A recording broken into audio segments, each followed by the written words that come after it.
Hello दोस्तों, स्वागत है आपका अपने YouTube channel final study centre में। तो आज हम करेंगे 10 क्वेश्चंस, मिक्स क्वेश्चन होंगे और ये जो सारे क्वेश्चन होंगे बहुत ज़्यादा इंपॉर्टेंट है, परीक्षा की दृष्टि से बहुत ज़्यादा इंपॉर्टेंट है और ये सारे क्वेश्चन पूछे भी गए हैं बहुत बार। तो ये सामने आपके 10 क्वेश्चन है, लेकिन इन 10 क्वेश्चन के अंदर ही बहुत सारे क्वेश्चन हैं, तो हम एक एक करके डिस्कस करते हैं। तो चलिए शुरू करते हैं। तो जैसा कि आप देख रहे हैं, पहला क्वेश्चन हमारा है समतल दर्पण की फोकस दूरी होती है। तो समतल दर्पण की फोकस दूरी हमेशा अनंत होती है, तो ये बात आप याद रखोगे तो बिल्कुल भी गलत नहीं होगा। तो समतल दर्पण की फोकस दूरी हमेशा अनंत होती है। नेक्स्ट क्वेश्चन क्या है? मानव नेत्र में वस्तु का प्रतिबिंब बनता है, यानी कि मानव नेत्र जो होता है उसके अंदर जो वस्तु का प्रतिबिंब होता है वो कहाँ पर बनता है। देखो बच्चों, हम यहाँ पर समझते हैं, जैसे कि आप सभी को पता है, ये मानव नेत्र है, ये कॉर्निया हो गया और ये लेंस हो गया। चलो, तो देखो, जब आप मानव नेत्र को बुक्स के अंदर देखोगे तो कुछ इस तरीके से दिखाई देगा। तो देखो, जो मानव नेत्र होता है इसके ये जो भाग है, ये वाला मानव नेत्र का ये जो भाग है, यहाँ पर ही वस्तु का हमेशा प्रतिबिंब बनता है। जैसे कि आंख के सामने कोई पेड़ है, इस पेड़ से चलने वाली प्रकाश किरणें इधर जाती है और यहाँ पर प्रतिबिंब बनता है। जो प्रतिबिंब बनता है यहाँ पर, हमेशा याद रखना, यह भी क्वेश्चन आपसे पूछा जा सकता है कि मानव नेत्र में बनने वाला जो प्रतिबिंब होता है वह किस प्रकृति का होता है। तो आपको क्या बताना है? मानव नेत्र में बनने वाला प्रतिबिंब हमेशा वास्तविक तथा उल्टा होता है।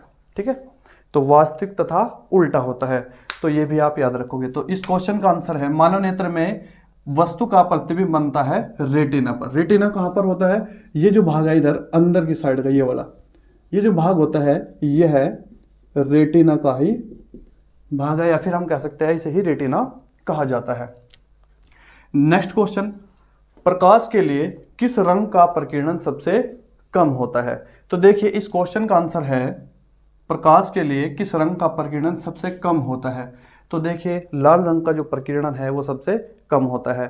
और यहीं अगर हम दूसरी बात करते हैं, जो नीला या फिर बैंगनी रंग होता है, ये वाला, ये जो बैंगनी रंग होता है इसका प्रकीर्णन सबसे ज्यादा होता है। अच्छा, प्रकीर्णन क्या होता है ये देखो एक बार, प्रकीर्णन देखते हैं। चलो, जो प्रकीर्णन होता है इसका मतलब क्या होता है ये समझो एक बार। देखो, प्रकीर्णन का मतलब होता है फैलना, अर्थात जो प्रकाश किरण होती है उस प्रकाश किरण का फैल जाना, उसे ही बोला जाता है प्रकीर्णन। तो सबसे ज़्यादा जो प्रकीर्णन होता है वह बैंगनी रंग का होता है, इसी वजह से हमें आकाश का रंग नीला भी दिखाई देता है।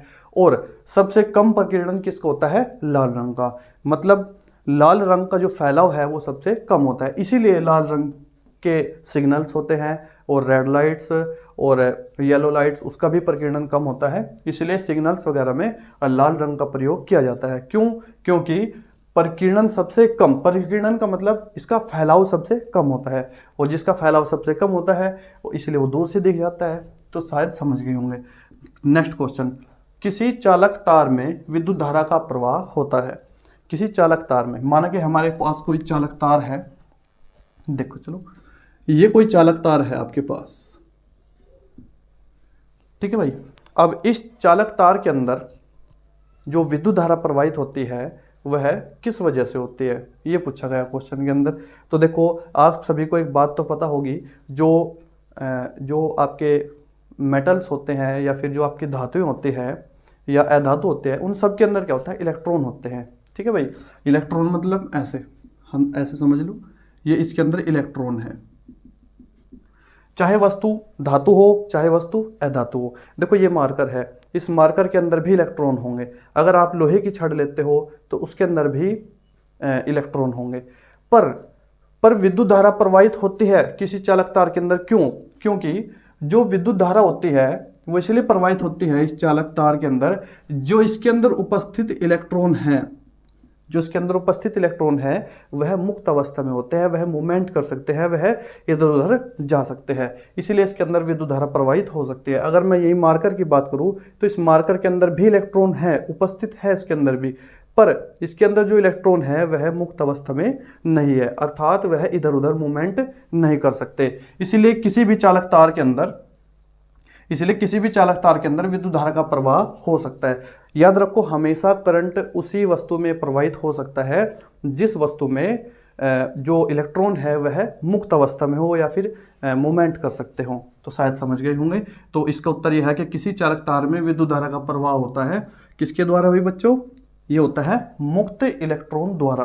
क्यों? क्योंकि इलेक्ट्रॉन उसमें मुक्त अवस्था में होते हैं। नेक्स्ट क्वेश्चन, 50 सेंटीमीटर फोकस दूरी के अवतल लेंस की क्षमता क्या? ये क्वेश्चन बहुत बार पूछा जाता है बच्चों। ये क्वेश्चन आप चाहे इंपोर्टेंट लगा लो, इस प्रकार का जो क्वेश्चन है, अर्थात जो ऐसा क्वेश्चन होगा ये अक्षमता वाला, ये बहुत बार पूछा जाता है। तो चलो देखते हैं। क्वेश्चन था हमारा 50 सेंटीमीटर फोकस दूरी के अवतल लेंस की अक्षमता है। तो देखो, हमारे पास एक फॉर्मूला होता है लेंस की अक्षमता निकालने का। तो लेंस की अक्षमता देखो कैसे निकालते हैं बच्चों, ये सब आपको सीखना है भाई। लेंस की अक्षमता, लेंस की अक्षमता बराबर एक फॉर्मूला होता है 1/f। लेंस की अक्षमता बराबर 1/f। f क्या होता है? फोकस दूरी, ठीक है। और इसके अंदर देखो क्या पूछा गया, 50 सेंटीमीटर फोकस दूरी के अवतल लेंस की क्षमता। अवतल लेंस कैसा होता है? देखो, अवतल लेंस इस प्रकार का होता है। ये आपका अवतल लेंस है, ये ऑप्टिकल सेंटर होता है और ये इसकी मुख्य अक्ष होती है। तो देखो क्या होता है, ये जो अवतल लेंस है इसकी फोकस दूरी हमेशा माइनस होती है। ये आप याद रखो, जो अवतल लेंस होता है इसकी फोकस दूरी हमेशा माइनस होती है। और अगर माइनस होती है तो फिर हम क्या करते हैं, जो फोकस दूरी है उसको भी माइनस लेते हैं। देखो, 50 सेंटीमीटर फोकस दूरी के अवतल लेंस की क्षमता है। तो इसका मतलब क्या है, जो लेंस की क्षमता का फॉर्मूला है वो ये होगा, लेंस की अक्षमता बराबर 1/f। और जो f है इसकी जो वैल्यू है वह 50 है और इसको हम माइनस में लेंगे, अर्थात लेंस की अक्षमता p से डिनोट करते हैं अक्षमता को, 1/f। f का मतलब 50 रख दिया और इसके बाद हमने इसको माइनस भी लगाया क्योंकि लेंस हमारा कैसा है? अवतल लेंस है। तो p बराबर होगा 1/-50 और p बराबर, और जब आप इसको सोल्व करोगे तो ये आ जाता है -0.2। ये आ जाता है आपका 0.2। और मात्रक आप याद रखो, हमेशा लेंस की क्षमता का मात्रक होता है डायोप्टर। मैं इसको लिख दूं हिंदी में, डायोप्टर, ठीक है। उसके बाद नेक्स्ट क्वेश्चन, इसका उत्तर होगा ये। तो देखो, ये जो क्वेश्चन है, इस क्वेश्चन के अंदर 0.2 और इधर है -0.2। तो इन दोनों में देखो क्या अंतर है, इसमें माइनस है, इसमें प्लस है। तो इस चीज़ का भी आप याद रखो, इस चीज़ को भी आपको साथ लेकर चलना है कि माइनस लगना है या प्लस। क्वेश्चन नंबर नेक्स्ट, विद्युत धारा का मापन किसके द्वारा किया जाता है? तो विद्युत धारा का जो मापन है वो हमेशा एमीटर के द्वारा किया जाता है। एक चीज़ होती है विद्युत धारा, एक होता है वोल्ट मीटर। तो देखो, वोल्ट अगर आपसे पूछा जाता है वोल्ट मीटर से हमेशा हम वोल्टेज को मापते हैं। किसको मापते हैं भाई? वोल्टेज। और एक होता है एमीटर से हमेशा विद्युत धारा को मापा जाता है। तो इसका उत्तर सही होगा, इसका उत्तर होगा एमीटर। नेक्स्ट क्वेश्चन, शुद्ध जल का pH मान होता है। शुद्ध जल का pH मान क्या होता है? शुद्ध जल का pH मान 7 होता है हमेशा। तो देखो 7 होगा इसके अंदर। अब जो 7 है वो आप सभी ने पढ़ा होगा pH स्केल। अगर किसी भी विलयन का pH मान 7 से अधिक हो तो वह, जैसे कि एक स्केल है और स्केल के अंदर देखो यहाँ पर 7 होगा, इसके बाद 8, 9, 10, 11, 12, 13 और 14। ये जो pH मान है ये pH स्केल होता है। ये pH स्केल ये 0 से 14 तक होता है। 6, 5, 4, 3, 2, 1। ठीक है भाई बच्चों, देखो तो अगर किसी विलेन का pH मान 7 है तो वह हमेशा क्या होता है, उदासीन होता है। और अगर किसी का pH मान 7 से अधिक है तो वह अक्षारीय प्रकृति का होता है। और अगर किसी का pH मान 7 से कम है तो वह अम्लीय प्रकृति का होता है। तो शायद समझ गए होंगे। तो शुद्ध जल का pH मान हमेशा 7 होता है। इसके बाद नेक्स्ट क्वेश्चन नंबर 8, विद्युत बल्ब में तंतु बना होता है। जो विद्युत बल्ब होता है आपका, विद्युत बल्ब आप सभी ने देखा होगा, ये वाला विद्युत बल्ब, ये जो विद्युत बल्ब होता है इसके अंदर जो ये जंजीर होते हैं, ठीक है, ये जो आपका इस तरीके से आपका एक संरचना, इस तरीके से जो आपकी एक धातु का तार ऐसा बारीक सा लटका रहता है, इसी को बोलते हैं तंतु। तो जो विद्युत बल्ब होता है उसके अंदर जो तंतु होता है वह किस पदार्थ का या फिर किस धातु का बना होता है, तो ये बना होता है टंगस्टन का, ये होता है टंगस्टन। वहीं पर अगर आपसे पूछा जाता है कि जो हीटर होता है, हीटर का जो तार है वह किसका बना होता है, वह नाइक्रोम धातु का बना होता है। इसको भी आप याद रख के चलते, तो इसका उत्तर होगा टंगस्टन। इसके बाद आता है एल्कीन, ये थोड़ा मिट गया। एल्कीन का सामान्य सूत्र है, तो चलो इसको भी समझते हैं। एल्कीन का सामान्य सूत्र है, तो देखो हाइड्रोकार्बन, केमिस्ट्री के अंदर है एक हाइड्रोकार्बन।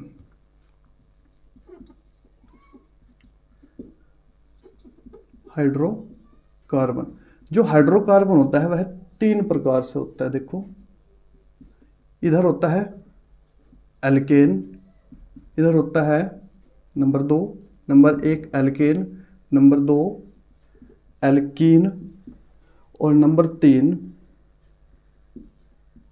एल्काइन। जो एल्केन होता है देखो इसका फॉर्मूला होता है CnH2n, ऐसे लिख लो। देखो इधर भी हम क्या लिख देते हैं CnH2n, इधर भी लिखो Cn और H2n। अब हम क्या करते हैं, इसमें क्या कर देते हैं 2 प्लस, इसमें क्या कर देते हैं 2 माइनस, और ये से जुगत रहने देते हैं। तो इसका मतलब क्या है, देखो हाइड्रोकार्बन जो 3 प्रकार का होता है वह इस तो होता है एल्केन, एल्कीन और एल्काइन। जो एल्केन का फॉर्मूला होता है वह CnH2n + 2, इसमें 2 जुड़ा रहता है। इधर एल्काइन में अगर देखोगे तो CnH2n - 2, इधर 2 माइनस होया रहता है, और ये होता है आपका एल्कीन का फॉर्मूला। इसलिए जो फॉर्मूला है ये आपका होगा एल्कीन का CnH2n। नेक्स्ट एक है पितरस का स्राव होता है, ये भी क्वेश्चन बहुत बार पूछा जाता है, पितरस का स्राव होता है। तो देखते हैं चलो कैसे होता है। तो पितरस का स्राव होता है, तो आप सभी ने एक चीज देखी होगी, इस तरीके से एक संरचना होती है, इसका नाम होता है लीवर, इसका नाम होता है लीवर, और हिंदी में बोले तो यकृत। यकृत के अंदर यहाँ पर एक संरचना होती है जिसे बोलते हैं पित्ताशय। तो कुछ बच्चे क्या करते हैं, जब उनसे पूछा जाता है कि बताइए पितरस कहाँ से स्रावित होता है, तो बच्चे क्या करते हैं, बच्चे लगाते हैं ऑप्शन पित्ताशय, जो कि यहाँ पर लिखा हुआ है। तो पित्ताशय जो होता है वह बिल्कुल गलत हो जाता है। तो इसलिए आप ध्यान रखो, जो पितरस होता है, जो पितरस का स्राव होता है वह लीवर यानी कि यकृत से होता है। जो पितरस है वह ये पित्ताशय होता है। पित्ताशय के अंदर केवल इकट्ठा हुआ रहता है, वह पित्ताशय के अंदर केवल इकट्ठा हुआ रहता है। पित्ताशय उसका निर्माण नहीं करता, पित्ताशय से वह स्रावित नहीं होता। जो पितरस होता है वह कहाँ से स्रावित होता है, पितरस जो है वह कहाँ से स्रावित होता है, लीवर से। यानी कि हम कह सकते हैं जो लीवर है वह पितरस को स्रावित करता है, पित्ताशय नहीं। पित्ताशय में केवल वह क्या होता है, स्टोर होता है। तो इसलिए हम क्या करते हैं, पितरस का स्राव होता है कहाँ से, यकृत से। तो ये 10 क्वेश्चन है प्यारे बच्चों, और इन 10 क्वेश्चन को आप अच्छे से समझ गए होंगे। इन क्वेश्चन को आप बार बार देखें, ध्यान से देखें, और आपने देख भी लिया होगा। इन सारे क्वेश्चन को करते करते हमने इनके अलावा भी 10 क्वेश्चन और हमने इसी के अंदर ऐड कर लिए। तो आज के लिए इतना ही।